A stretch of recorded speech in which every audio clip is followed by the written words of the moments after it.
Thank you, thank you.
Ladies and gentlemen, please take your seats.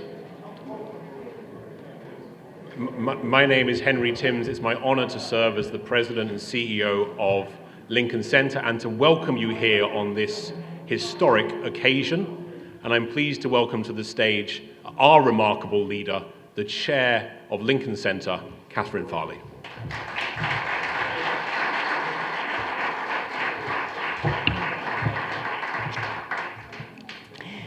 Welcome, everyone. I'm Catherine Farley, and it's my great pleasure to be chairman of the board of Lincoln Center for the Performing Arts. On behalf of my wonderful colleagues, friends, and partners, I'd like to welcome Governor Hochul, Mayor Adams, and so many of you for being with us here today. I speak now on behalf of my partners and colleagues, Henry Timms, President of Lincoln Center for the Performing Arts, Peter May and Oscar Tang, co-chairs of the New York Philharmonic, and Deborah Borda, President of the New York Philharmonic. On behalf of all of us, we welcome all of you today. Borough President Mark Levine and Council Member Gail Brewer, we're delighted that you're here with us, both longtime friends of Lincoln Center and the cultural sector. We look forward to partnering with you as we go forward into this next phase.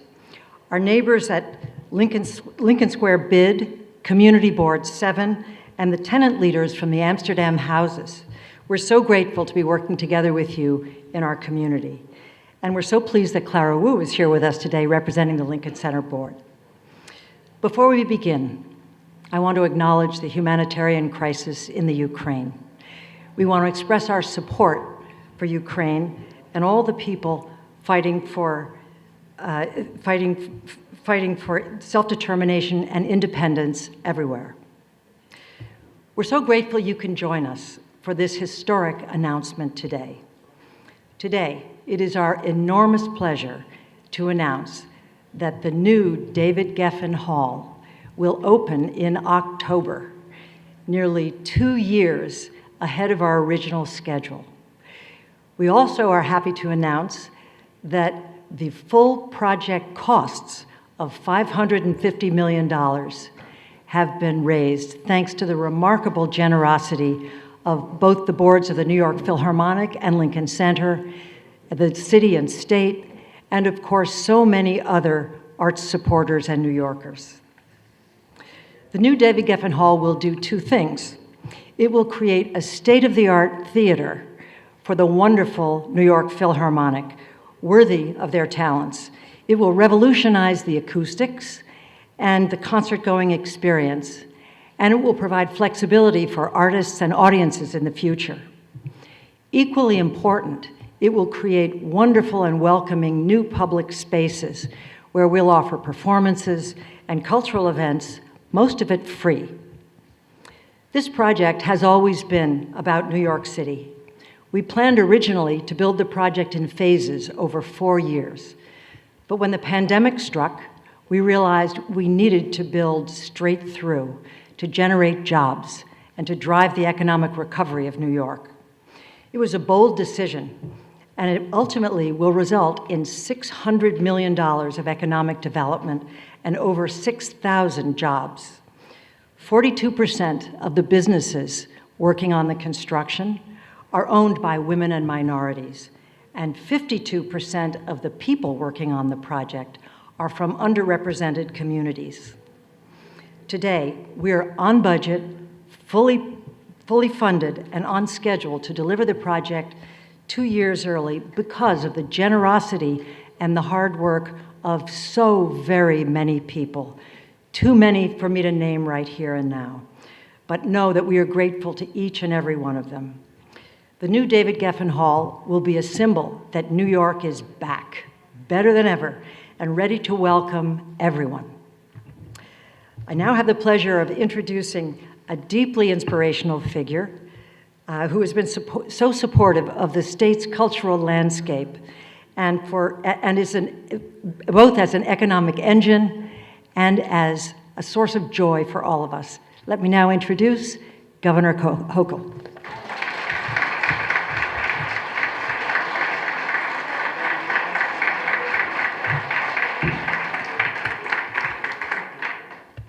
Good morning, and thank you so much for this incredible opportunity to share this success story with all of you.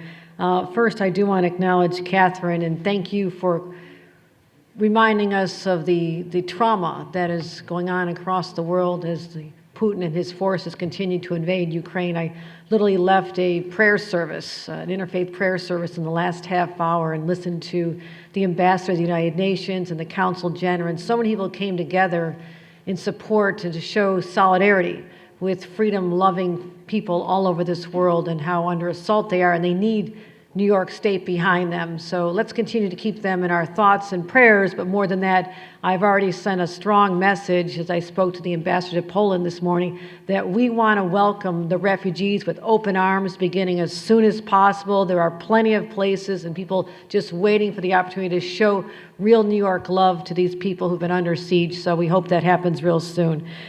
This is an extraordinary day. When you think about, is there any silver lining from this pandemic? This pandemic that brought us to our knees. This city was the epicenter and it spread like wildfire throughout our state. And you think about what could possibly good have come out of this. This, my friends, extraordinary accomplishment 2 years early because of the visionaries who oversee the Philharmonic and the Lincoln Center, the people that we think about the Gilded Age of the city. If those of you who are watching it, and I actually watched some of the segments of Gilded Age, and I think about the people who believe so deeply in the potential of this city, even when we're being knocked down, they still say we have to build our way back. So I want to thank some of the individuals who've been involved with this, and first by starting our new mayor, Eric Adams, for his incredible enthusiastic embrace of his role, but also how he is out there celebrating the arts and culture and entertainment. I'm jealous when I see his schedule because I thought I had a good one. So I'm like, where are you going tonight, Mayor? It's got to be someplace fun. So to have that synergy between the state and the city, which I don't know has existed in the past, I want to make sure that we continue to celebrate what makes this the most fascinating city in the world. So to Mayor Adams, we'll be hearing from Senator Chuck Schumer via remote. He has many responsibilities in Washington, much needed work he's doing. But also our borough president, Mark Levine, you said, you're in Manhattan again. He says, you're in Manhattan more than most Manhattan elected officials. Well, that's probably a statement of truth, but I go where the great times and the wonderful announcements are, so thank you as well. And Gail Brewer, who I spent 8 straight years with Gail Brewer trying to keep up with her schedule. She's extraordinary as well. And also Hope Knight is here from Empire State Development. Hope Knight, thanks for helping us get this over the finish line. I came back from a meeting that I had here with the board of directors in October. And I believe that was the first time you had gathered in person, right? Over 18 months, and so everybody's so excited. This is October, Delta's gone almost, there's no Omicron on the horizon. We didn't know it was coming our way, but we talked about the need to just have a little more support from the state, so I was very proud we could go back and deliver $6.5 million to just get us out over the finish line and put that toward public space, and I'll get to that in a second. But I'm Mara Manis, Executive Director of the Council on the Arts, and of course Peter May, the co-chair of the Philharmonic, Henry Timms, and President and CEO of the Lincoln Center, and Deborah Borda, President and CEO of the Philharmonic. We just talked about being the only women, the first woman head of the Philharmonic as well, and others who've been involved. And I also want to thank the men and women of labor. You are out there during a pandemic when a lot of people are zooming into life from their basements safely in their pajamas, and you showed up at work sites to make sure that you could continue to bring that income to your families, but also more than just how it helped yourself personally. It helped give us that sense of possibility. We can continue building even during a pandemic. So to all the men and women of labor who did this, 6,000 labor jobs, many supported by MWBEs as well. I mean, to me, that is an incredible accomplishment.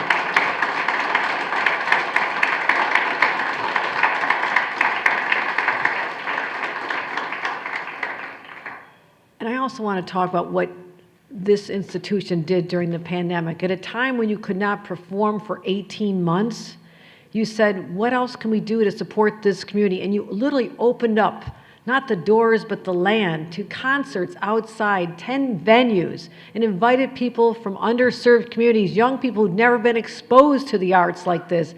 I believe that you use this opportunity as a catalyst to trigger a passion and love for music and arts and culture in a way that no other institution could have envisioned. So to all of you who did this during the pandemic, I want to thank you for allowing people to just still celebrate the best part of life, even while we are dealing with that incredible healthcare crisis. And this new David Geffen Hall, the ingenious behind it, breaking down barriers, bringing people closer to the performers. I believe that there's one major takeaway from this pandemic is that people miss that very human connection, that isolation, that sense of being alone. It was paralyzing for so many people. And this venue is going to be so open and welcoming and bring people close together in countless ways. And I want to thank everyone for being part of not just New York's history, here since 1962, leaving its home in Carnegie Hall for many decades, but also part of the future. What you're seeing right out this window is the future of New York. We're going to continue to build, continue to create a legacy that people in the future will talk about for generations to come. So I'm proud of the role that the state played in helping this, the completion of a $550 million project. I thank all the benefactors and the patrons of this project. That is why this city is so great. We benefit from your incredible generosity. We don't take it for granted. We're happier New Yorkers. And I want to thank everyone involved in this incredible announcement here today. Thank you very much.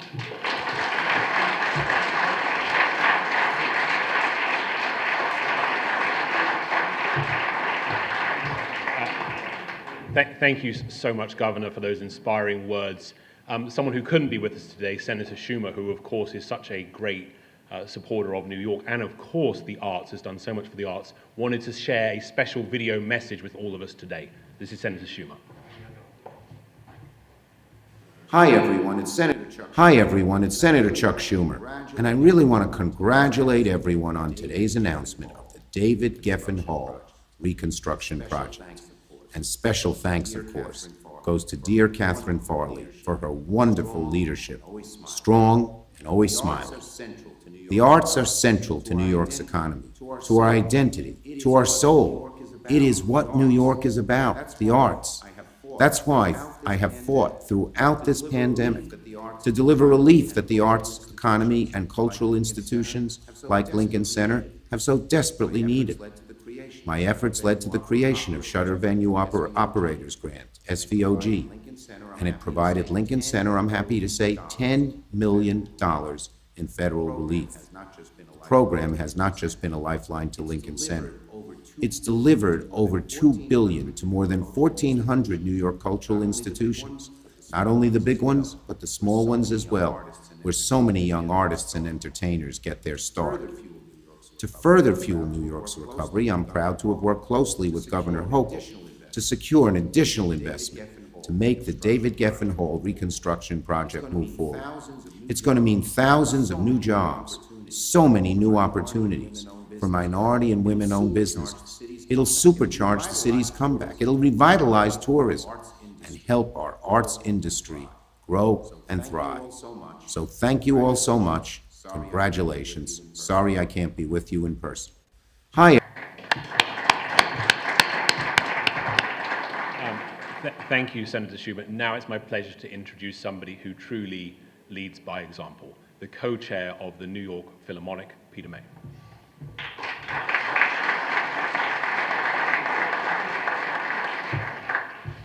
Thank you, Henry, and welcome Governor Hochul, Mayor Adams, everybody else who's here today. It's really an incredibly exciting day, and I want to echo Catherine's remarks and the governor's on how the Philharmonic is feeling and wants to echo our support for the Ukrainian people and for all the horrors that they're going through.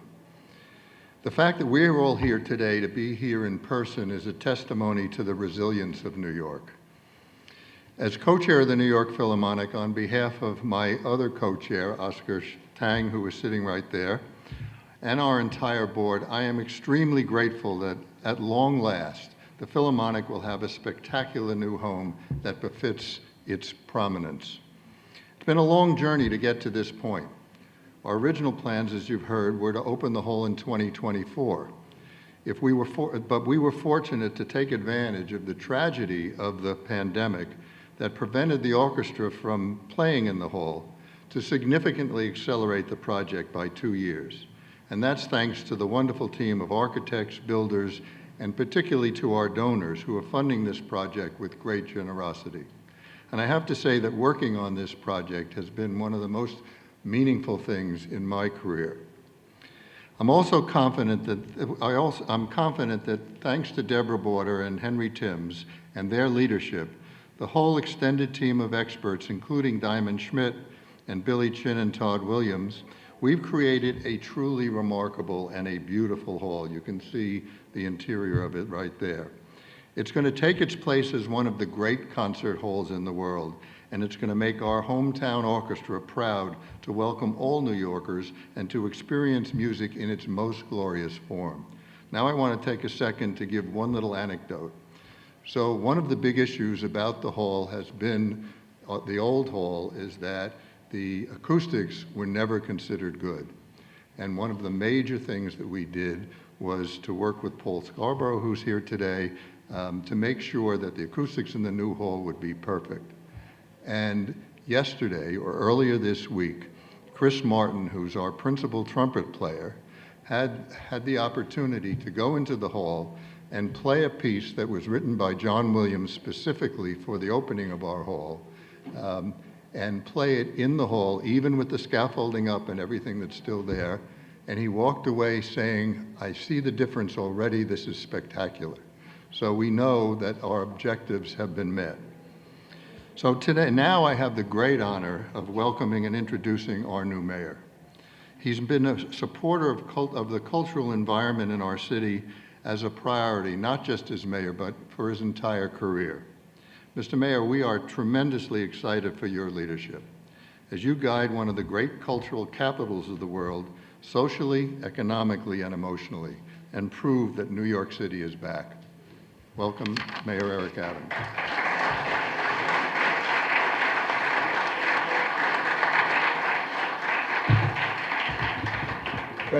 Thank you so much. And, I believe in all my heart that this is a 1930s moment. Our country coming out of the Great Depression. And there was a question mark that lingered over the possibilities of who we were as a country and as a global leader. And a group of men and women, ordinary New Yorkers, put on their construction hats and determined that in 1 year and 45 days, they would build the building that we now call the Empire State. And it sent a message that we are resilient as a city, but most importantly, resilient as a nation. Today, we're seeing a semblance of that. Bringing this project under time, under budget, on time, it's the combination of what we must do as New Yorkers and as Americans. COVID has brought a level of despair that is pervasive throughout the entire country. We could not have had a better governor to be at the helm that understands she must build not only buildings but bridges so that we can come together as one and be a Philharmonic in life. Beautiful music playing on one symphony and one note. Far too often people have been out of tune. It's time to tune our industries, not only in education, economy, mental health, and the arts is the way to do so. I'm proud to be here today. I understand that the foundation of our ability to recover as a country is to be safe. No one is going to come here as a tourist. No one is going to come here and watch the various forms of entertainment if we don't have a safe city. I'm committed to deliver that for you. That is my obligation. The prerequisite to prosperity, I say over and over again, is public safety and justice. We will have both. And you're right, we're going to come back bigger and better than ever. That means how we came into COVID cannot be how we are leaving. The 6,000 jobs, $600 million in economic stimulus into our economy is a signal that we can get the quality we deserve by removing the inequities that we have experienced for far too long. We are bigger and we're better. The way goes New York, goes the entire country, and I believe it goes the entire globe. So from hard hats to heavy hearts, we would get through COVID, and we will open again in October, and we will play the beautiful music of not only here at Lincoln Center, but the beautiful music that allows us to have the cross-pollination of being New Yorkers with the great level of diversity that we experience. They say this is the hardest, second hardest job in America. I need to ask, when does the hard part start? Because I'm having so much fun being your mayor. Thank you very much.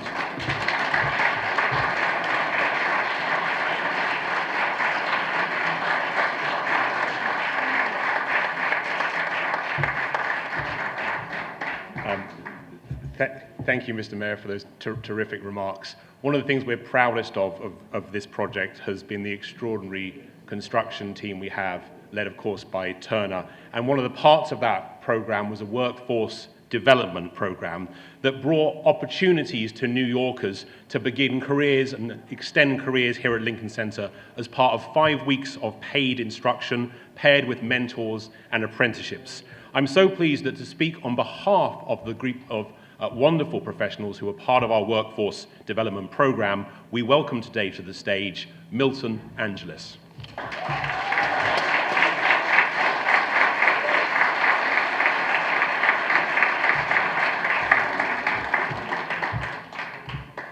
Thank you. My name is Milton Angeles.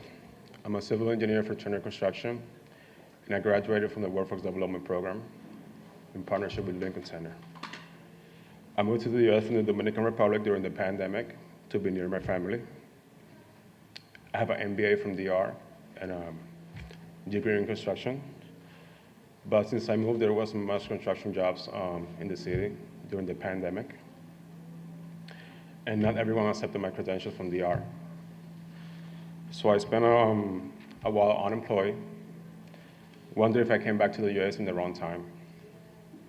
But it turns out that Lincoln Center and Turner were hiring at the time. My cousin, she sent me the ad for the program, and I applied. 2 weeks after I was in, I spent 5 weeks during paid training program, and around 2 months interning on the DGA's job site. After that, Turner offered me a full-time job position at the Lincoln Center David Geffen Hall renovation. I remember that when the project exec told me about the job offer, he told me that he wished he would see my face because there was a mask mandate because I was smiling. I'm very grateful to Turner, the Philharmonic, and Lincoln Center for giving me the opportunity to prove myself here. And I don't have to translate para los hispanohablantes. Mi nombre es Milton Ángeles, soy ingeniero civil desde la República Dominicana. Me mudé a Estados Unidos durante la pandemia para estar cerca de mi familia y para estar con mis amigos. Resulta que durante la pandemia no había mucho trabajo, no había oportunidades para ingenieros, pero resulta que Lincoln Center y Turner estaban contratando ingenieros y apliqué.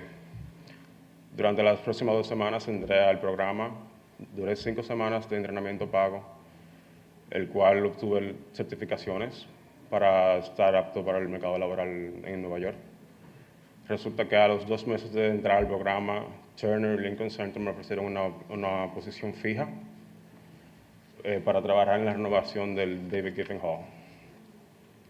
Recuerdo que hacía alrededor de 50 preguntas diarias a mis compañeros y aún así Turner me ofreció una posición fija. Estoy muy agradecido con la Filarmónica, con Turner y con Lincoln Center. Gracias.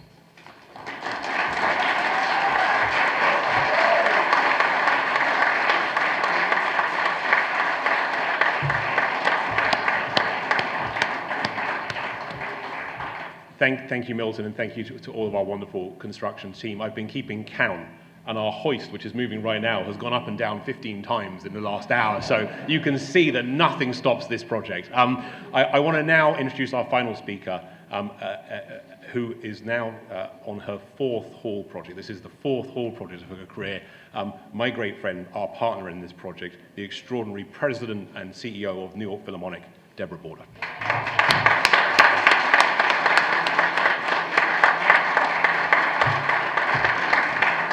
Hello, everybody. Wonderful to see a packed room like this. Just, it's terrific. So we've been on a voyage, haven't we? And it's great when you see the land is in sight. We're actually inside the harbor, and we're about to bring the ship in. It's almost there. People use the word resilience. When I think about it, though, there are two other words that come to my mind. One is perseverance, that the folks who are here, who started this project well before I returned to New York, have had perseverance to make this happen.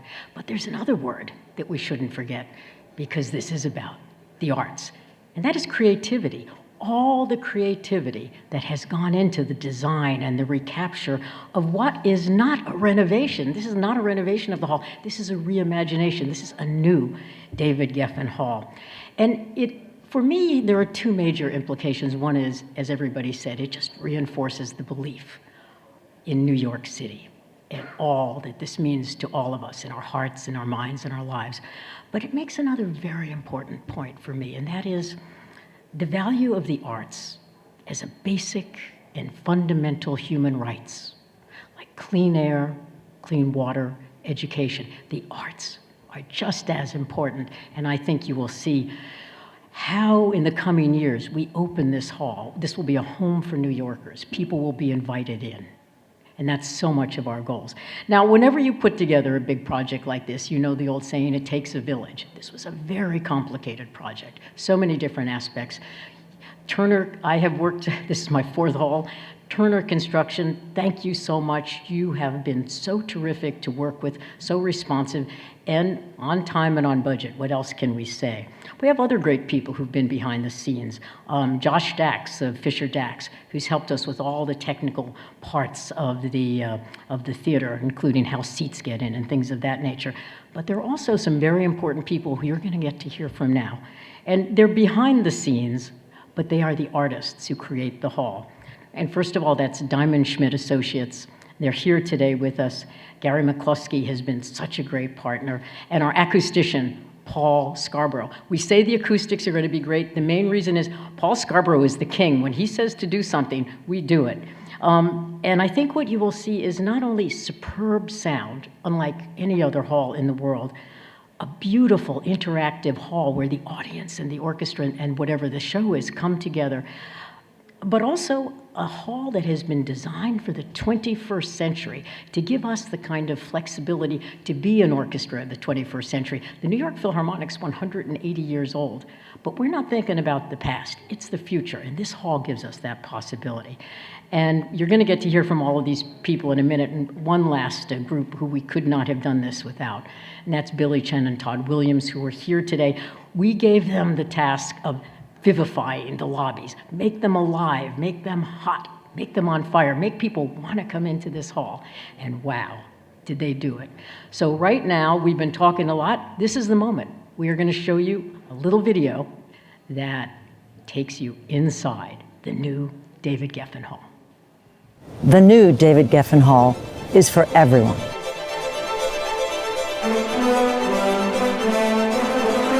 It's for all New Yorkers and all visitors to New York, the home of the New York Philharmonic, one of the world's great orchestras. With this project, we generate 6,000 jobs to help New York. Lincoln Center's commitment to diversity and inclusion is at the heart of this project.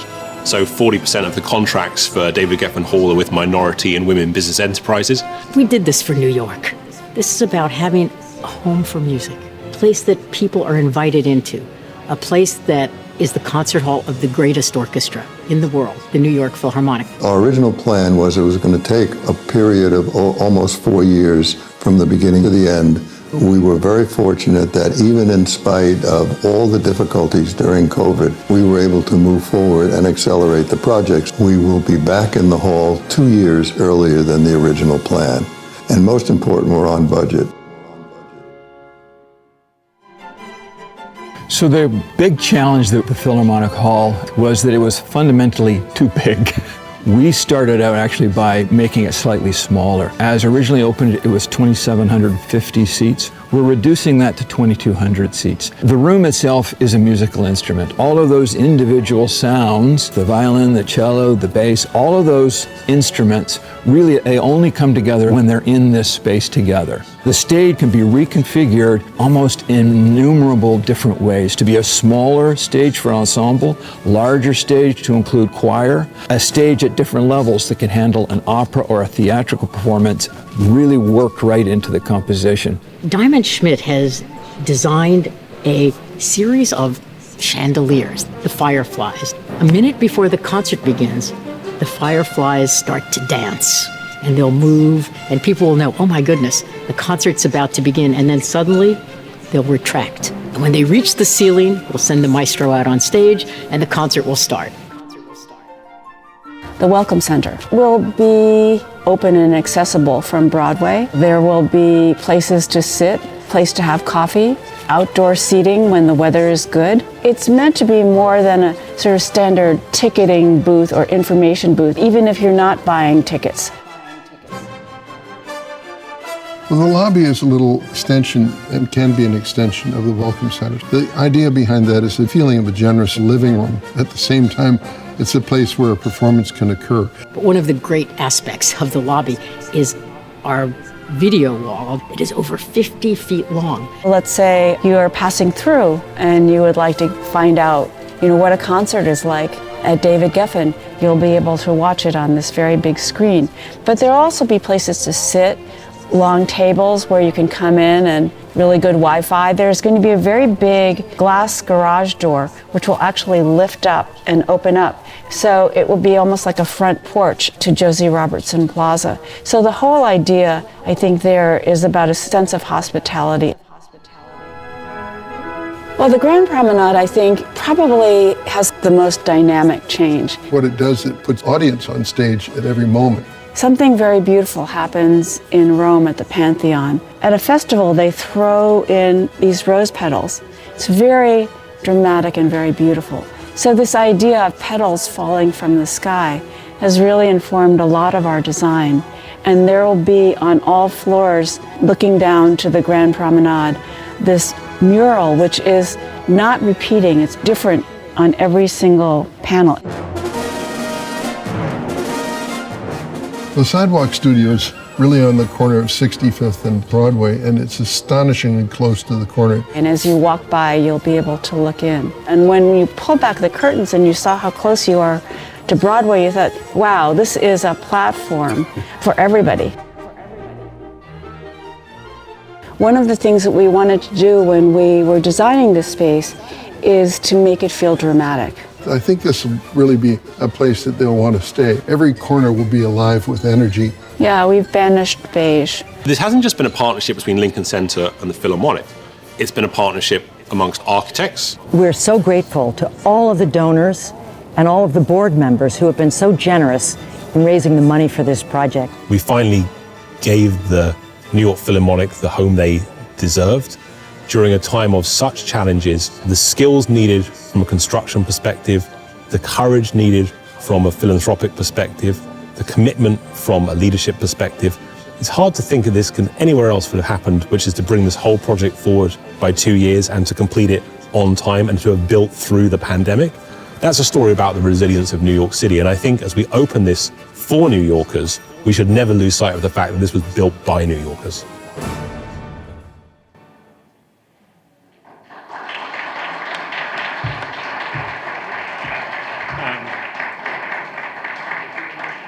Thank you, everyone. Thank you, Governor. Thank you, everyone, for coming today. We couldn't be more thrilled to welcome you this October to your new David Geffen Hall. We very much appreciate your interest. Deborah and I are happy to take any questions afterwards. Thank you for coming today.